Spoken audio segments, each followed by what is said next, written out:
Martin ක්‍රෝ කියලා කියන්නේ ශ්‍රේෂ්ඨ ක්‍රීඩකයෙක් පමණක් නොවේ ශ්‍රේෂ්ඨ මිනිසෙක්. නවසිලන්ත ක්‍රිකට් ක්‍රීඩක මාටින් ගප්ටිල් මෙම කියන්නේ මාටින් ක්‍රෝ ගැන.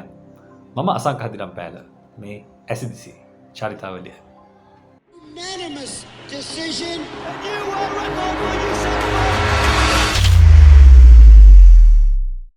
ඩේවිඩ් ක්‍රෝ නවසිලන්තයේ පළමු පෙළ ක්‍රිකට් ක්‍රීඩා කළ ක්‍රීඩකයෙක්. ඔහුගේ පුතුන් දෙදෙනාව ටෙස්ට් ක්‍රිකට් ක්‍රීඩකයන් කිරීමට ඔහුට ලොකු බලාපොරොත්තුවක් තිබුණා. දිනක් එංගලන්ත ක්‍රිකට් පුහුණුකරුවෙකු ඔහුට විහිළු කොට තිබුණේ ඔහුට කිසි දිනක ටෙස්ට් ක්‍රිකට් ක්‍රීඩකයෙකු නිර්මාණය කළ නොහැකි බව කියමින්. එහෙත් 30 වසරකට පසු ඔහු ඒ එංගලන්ත පුහුණුකරුට ඇමතුවා. අමතා ඔහු කියා සිටියේ තමන්ට එක් ටෙස්ට් ක්‍රිකට් ක්‍රීඩකයෙකු නිර්මාණය කළ නොහැකි වූ බව සත්‍යයක් වූ නමුත් තමන් ටෙස්ට් ක්‍රිකට් ක්‍රීඩකයන් දෙදෙනෙකු නිර්මාණය කළ බවයි. ඔහුගේ පුතුන් දෙදෙනා වූ මාටින් ක්‍රෝ සහ ජෙෆ් ක්‍රෝ යන දෙදෙනාම නවසීලන්තය වෙනුවෙන් ටෙස්ට් ක්‍රිකට් ක්‍රීඩා කළා. ඉන් වඩාත් කැපී පෙනුණු ලෝක පූජිත පිතිකරු මාටින් ක්‍රෝ ගැනයි අද අපේ සොයා බැලීම. මාටින් ඩේවිඩ් ක්‍රෝ උපත ලැබුවේ නවසීලන්තයේ ඕක්ලන්ඩ් නගරයේදී. ඔහුගේ පියා ඩේවිඩ් ක්‍රෝ පළමු පෙළ ක්‍රිකට් ක්‍රීඩකයෙක්. ඔහුගේ සොයුරු ජෙෆ් ක්‍රෝද ටෙස්ට් ක්‍රිකට් ක්‍රීඩකයෙක්.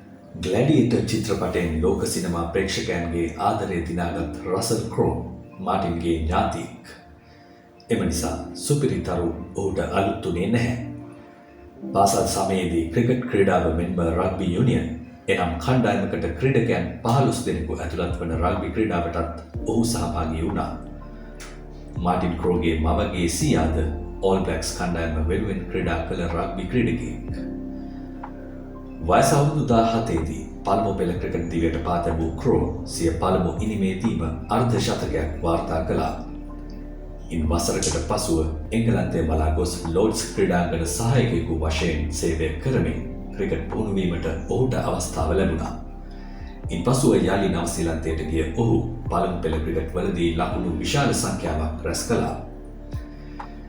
1982දී ඔහු පළමු වරට එක්දින ජාත්‍යන්තර තරගයකට ක්‍රීඩා කළා. එවිට ඔහුගේ වයස අවුරුදු 19යි. ඕස්ට්‍රේලියාවට එරෙහි සිය පළමු එක්දින තරග දෙකෙහිදීම අසාර්ථක වූ ක්‍රෝ තෙවැනි තරගයේදී ලකුණු 66ක් වාර්තා කරමින් පළමු එක්දින ජාත්‍යන්තර අර්ධ ශතකය වාර්තා කළා. 1982 පෙබරවාරි මාසයේදී ඕස්ට්‍රේලියාවට එරෙහිව ඔහු ටෙස්ට් වරම් ලැබුවා. පළමු ටෙස්ට් ඉනිම පහේදීම අසාර්ථක වූ ඔහු ඉන්පසුව කෙමෙන් සිය රිද්මය සොයාගත්තා. 1984දී එංගලන්තයට එරෙහිව ඔහුගේ මංගල ටෙස්ට් ශතකයත් මංගල එක්දින ශතකයත් වාර්තා වුණා. 1983 ලෝක කුසලාන තරගාවලිය ඔහුගේ පළමු ලෝක කුසලාන අත්දැකීම වුණා. එහිදී ඔහු නවසීලන්තයේ දෙවැනි වැඩිම ලකුණුලාභියා වුණා. එවන විට 20 හැවිරිදි වී සිටි ඔහුට දියුණු වන්නට තවත් ඕනෑ තරම් කාල වේලාවක් තිබුණා. නවසීලන්ත ක්‍රීඩකයන්ට පොදු කරුණක් වන දක්ෂ ලෙස පන්දු රැකීමේ හැකියාවත් ඔහුට තිබුණා.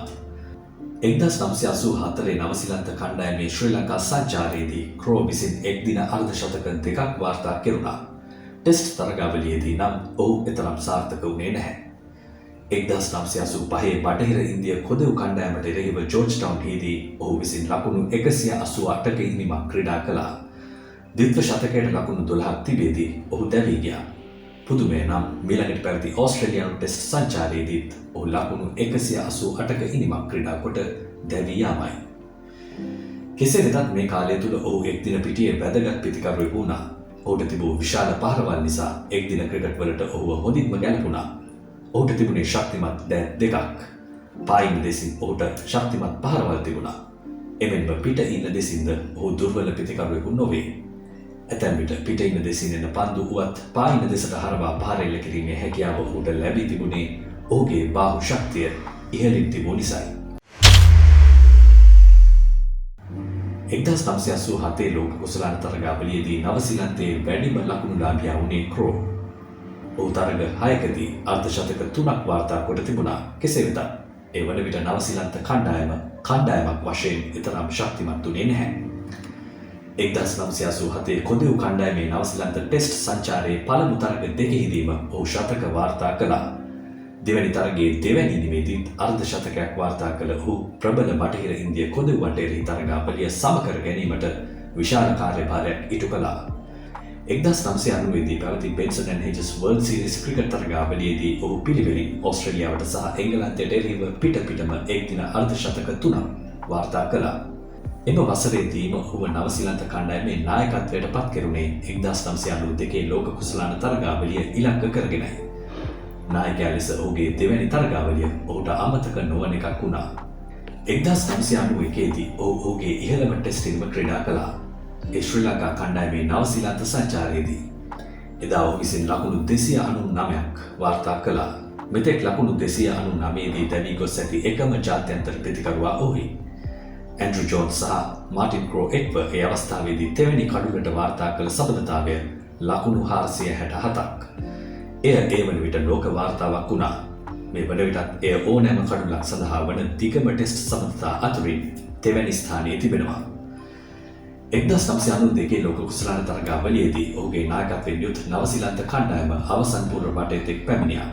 එහිදී තරගාවලියේ වැඩිම ලකුණුලාභියා වූ ක්‍රෝ තරග 9කදී ලකුණු 456ක් වාර්තා කළේ ලකුණු 114ක සාමාන්‍යයක් සහිතවයි. ඊට ශතකයක් සහ අර්ධ ශතක 4ක් ඇතුළත් වුණා. ඔහු තරගාවලියේ වීරයා දුණා. ඔහු විසින් නායකත්වයේ දරූ එක්දින තරග 44කදී 21ක් ජය ගැනීමට නවසීලන්තය සමත්ව තිබුණා. ඔහු හොඳ තීරණගත් නායකයෙකුවත් ඔහුට මාධ්‍ය සමග හොඳ සබඳතාවයක් තිබුණේ නැහැ. ඔහු වාද විවාදවල පැටලුණු වාර ගණන බොහෝයි. නායකත්වයෙන් ඉවත්වීමෙන් අනතුරුව 1994 එංගලන්ත ටෙස්ට් සංචාරයේ තරග දෙකකදී ඔහු ශතක දෙකක් වාර්තා කළා. ඉන්පසුව පැවති දකුණු අප්‍රිකානු සංචාරයේ තරගවලදී අසාර්ථක වූ ක්‍රෝ 1995 දී ඉන්දියාවට එරෙහිව සහභාගී වූ ටෙස්ට් තරග දෙකකින් පසුව ටෙස්ට් ක්‍රිකට් ක්‍රීඩාවට සමුදුන්නා. ඒත් එක්දින ක්‍රිකට්වලදී ඔහුගේ රිද්මය වියැකුණේ නැහැ. අවසන් එක්දින ඉනිම 6 දී ශතකයක් සහ අර්ධ ශතක දෙකක් වාර්තා කළ ඔහු 1995 ඉන්දියානු එක්දින සංචාරයේදී එක්දින ක්‍රිකට් වලින්ද සමුගත්තා. ඒ වයස අවුරුදු 33 දී. මාටින් ක්‍රෝ ජාත්‍යන්තර ක්‍රිකට් ක්‍රීඩාවට සමුදෙන විට නවසීලන්තයෙන් බිහි වූ හොඳම පිතිකරු වුණා. ඊට ඔහුගේ ලකුණු දත්තයන් සාක්ෂි දරනවා. 1981 නවසීලන්තයේ නැගී එන ක්‍රිකට් ක්‍රීඩකයා ලෙස සම්මාන ලැබුවේ ඔහුයි. 1992 ලෝක කුසලාන තරගාවලියේ වැඩිම ලකුණුලාභියා වුණේ ඔහුයි. ඔහු තරගාවලියේ වීරයා දුණා. ඔහු 1985 විස්ටර් ක්‍රිකට් ක්‍රීඩකයෙකු ලෙස නම් වුණා. ඔහු පළමු පෙළ ලකුණු 19000ක් පසු කළ පිතිකරුවෙක්. ඔහුගේ පළමු පෙළ ඉනිමක ලකුණු සාමාන්‍ය 56.02ක ඉහළ අගයක් ගත්තා. ඔහු member of the Order of the British Empire පදක්කම් ලාභී ක්‍රිකට් ක්‍රීඩකයෙක්. ඔහු ICC ක්‍රිකට් විශිෂ්ටයන්ගේ සමාජයට ඇතුළත් පිතිකරුවෙක්. ජාත්‍යන්තර ක්‍රිකට් ක්‍රීඩාවෙන් සමුගැනීමෙන් වසර 15කට පසුව ඔහු යළිත් පළමු පෙළ තරග ක්‍රීඩා කිරීමේ ආශාවෙන් පසුවන බව මාධ්‍ය වෙත ප්‍රකාශ කොට තිබුණා. ඔහු පැවසුවේ ඔහුගේ වයසත් සමග ඔහුට පාළුවක් ඇති බවයි.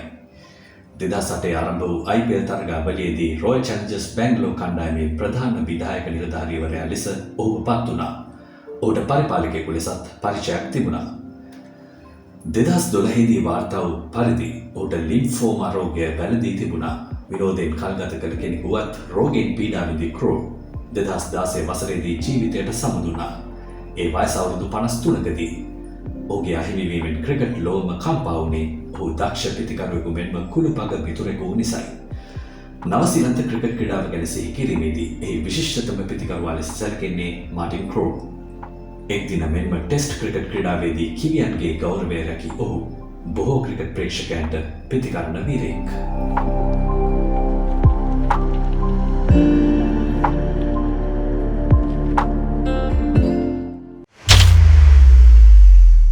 ඉතිහාසය අත්හැර අපට අනාගතය වෙත යන්නට බැහැ.